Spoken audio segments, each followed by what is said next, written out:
So it's been around 7 months since Games Workshop unveiled Warhammer Plus.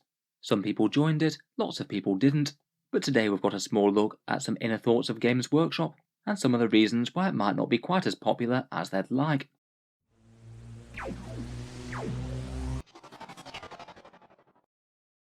Hello and welcome back to Warspets Tactics, where today I thought we'd revisit Warhammer Plus. It's been around 8 months now since Games Workshop revealed their multifaceted subscription service, and I thought it could be interesting to do a bit of a retrospective and see how much the things that they've provided have actually lived up to their hype. The main reason that actually prompted me to make this video was being sent an interesting Warhammer community survey, something that I think has only gone out to a select number of people, and I found it pretty interesting as to Games Workshop's own reflections as to why people might not be joining up to Warhammer Plus quite so much. Warhammer Plus launched in late August 2021, a new subscription service offering a whole bunch of Warhammer things, the main draws being one miniature, some digital goods and streaming things, better access to their apps, and a few other perks.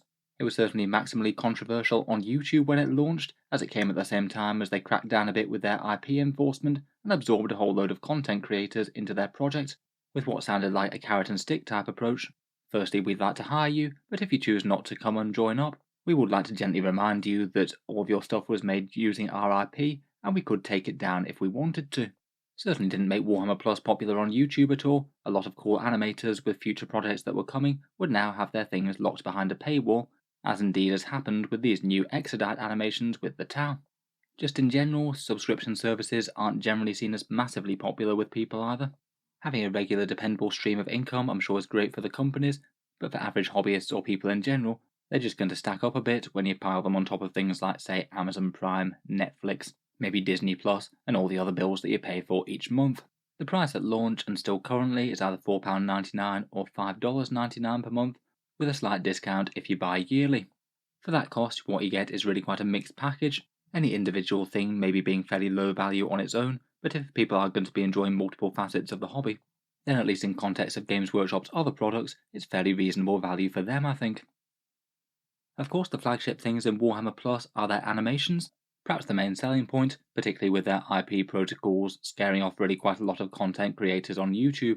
When it was being launched, they heralded that they had no less than 12 different shows in development, though so far after 8 months we've only seen 3 different titles: Angels of Death, Hammer and Bolter and the Exodite, all of which have generally been strung out over the weeks because they just want to keep on having things to release. The last thing they want to do is to completely run out of animations.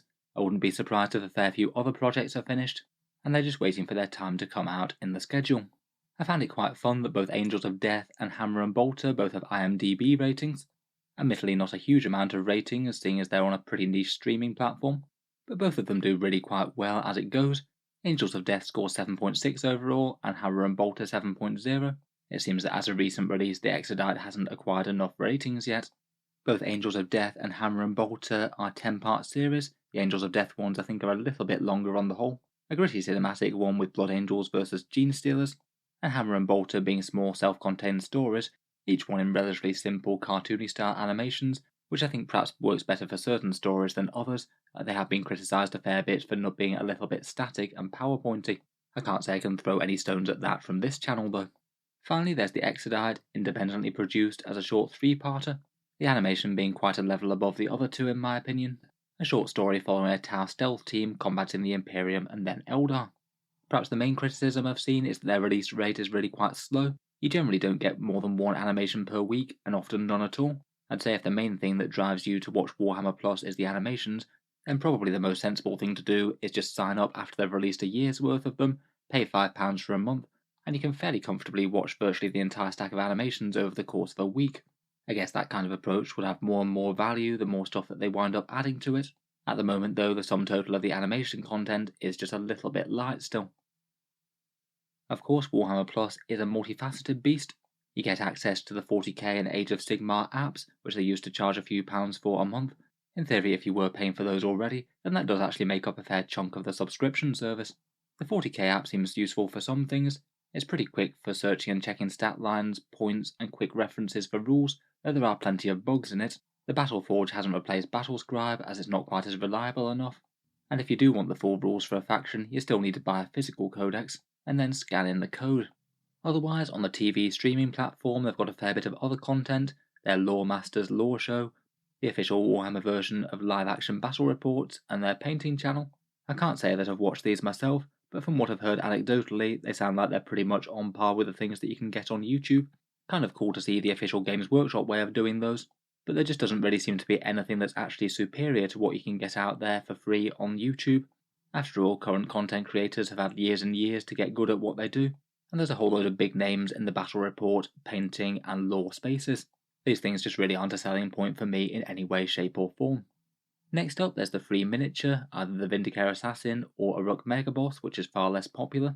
People won't have those yet, as they post them out towards the end of the year apparently, but the Vindicare one does seem like quite a sweet diorama. And again, if you did think that you just wanted that miniature anyway, then it certainly could represent a significant chunk of a yearly subscription. With that sort of character miniature on really quite a big diorama like that, I'd expect at the very least it would cost something like £24 or $35, a pretty healthy whack out of a year's subscription. Then we have the Vault, a bunch of White Dwarf articles and lore content from old campaign books, all put into digital form so you can read them in a different app. I think this is the sort of thing that some people will absolutely love, but I think the majority of people getting Warhammer Plus aren't actually going to be too bothered by. It's a bit of a shame that they trim out all the old rules for the books, which could be kind of interesting, and the pages can be a bit annoyingly slow to load. Finally, occasionally there's a few other random perks thrown in. They gave everyone a £10 gift voucher who was fairly early in sign up as an incentive. I don't know if they might keep on doing this maybe once a year or something, but again, I guess if you had this and used it, it would go another little way to making the whole thing worth it. Apparently there's also some VIP perks at their events if you're a Warhammer Plus subscriber, but that's only going to apply to a very tiny amount of people worldwide. Folks who are both in travel range of a Games Workshop event and want to pay the entry ticket. Overall, my gut feeling is that if you have multiple parts of this that you really think that you'll genuinely use and get value from, then in theory for £50 or $60 for a year, I don't think it's actually that bad compared with Games Workshop's other services. But if you were getting it just for any one thing, say you really wanted the miniature or you just wanted the animations, then I think it would be a bit lackluster. I think perhaps one of the most interesting things would be whether or not it's actually working out for Games Workshop. Of course, we don't have any idea of the numbers that are signed up to it, but there just doesn't really seem much way that it can't be a really big investment for GW. My guess would be that in its current form they're probably losing money on it, though admittedly I don't really have much to back that up.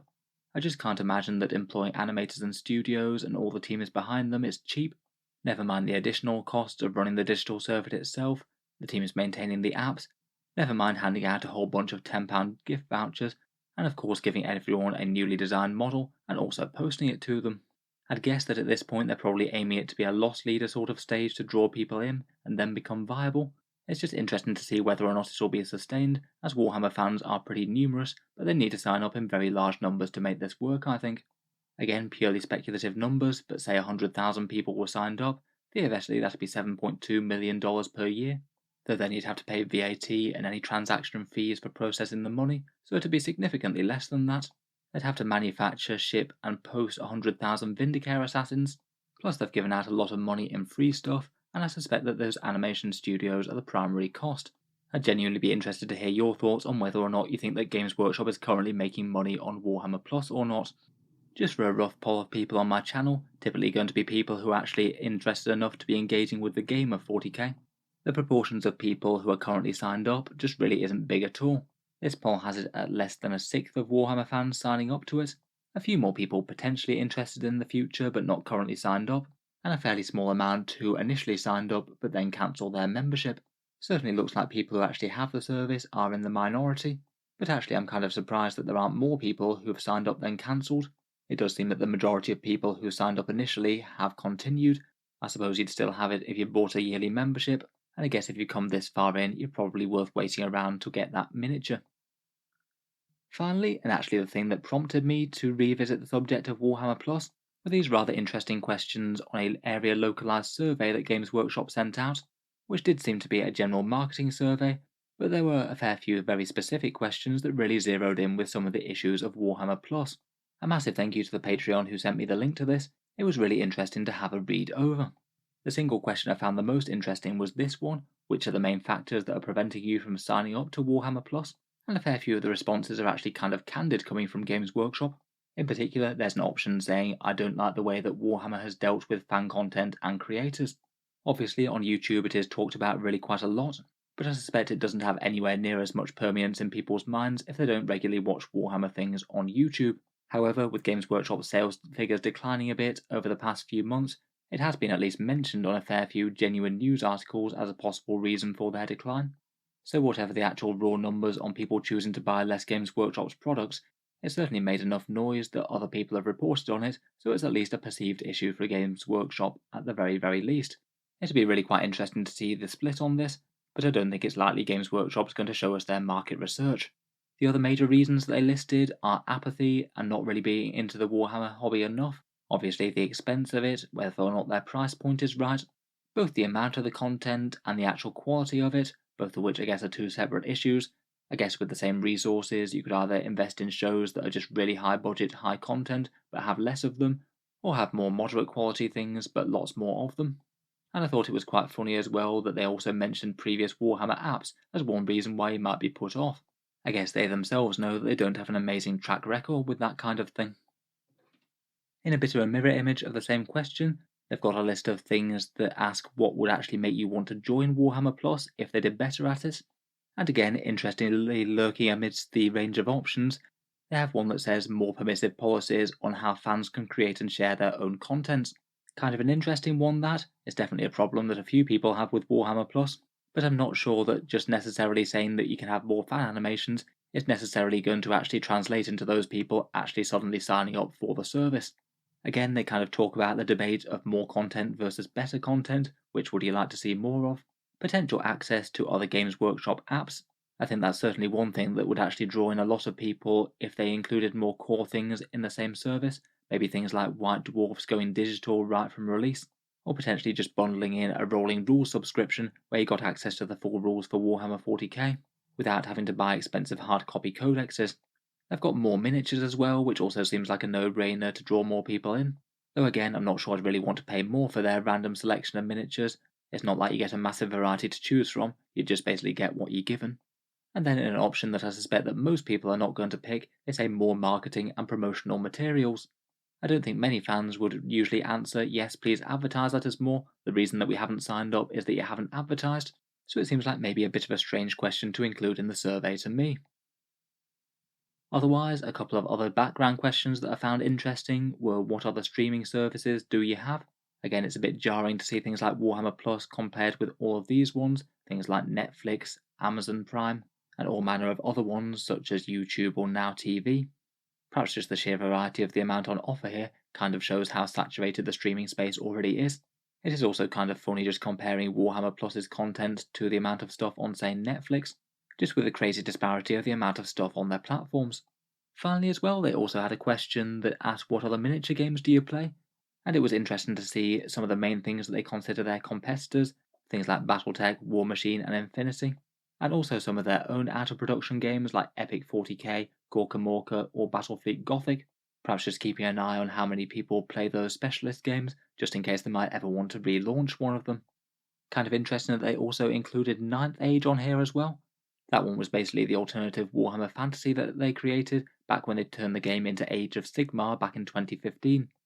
Kind of interesting that they're listing a fan-made splinter version of their own game as perhaps one of their main competitors within the tabletop market. Interestingly, they didn't list Grimdark Future by one-page rules. That one's perhaps the most often touted one as a direct replacement of 40k if you get bored of Games Workshop's current rule sets. In any case, just a little aside there. Kind of fun to see Games Workshop acknowledging that they are actually miniature games outside of their systems. So anyway, returning to Warhammer Plus, I'll certainly be interested to hear what you guys have to say down in the comments. Do you think that Warhammer Plus is working out for Games Workshop themselves? If you've signed up, what's the main draw for doing so? And if you haven't, then is there anything that Games Workshop conceivably could do to try and persuade you? As always, I look forward to having a read over your thoughts and ideas. If you've enjoyed the video, feel free to subscribe to Auspex Tactics, where I'll certainly keep the regular 40k stuff coming, with new videos out just about every day.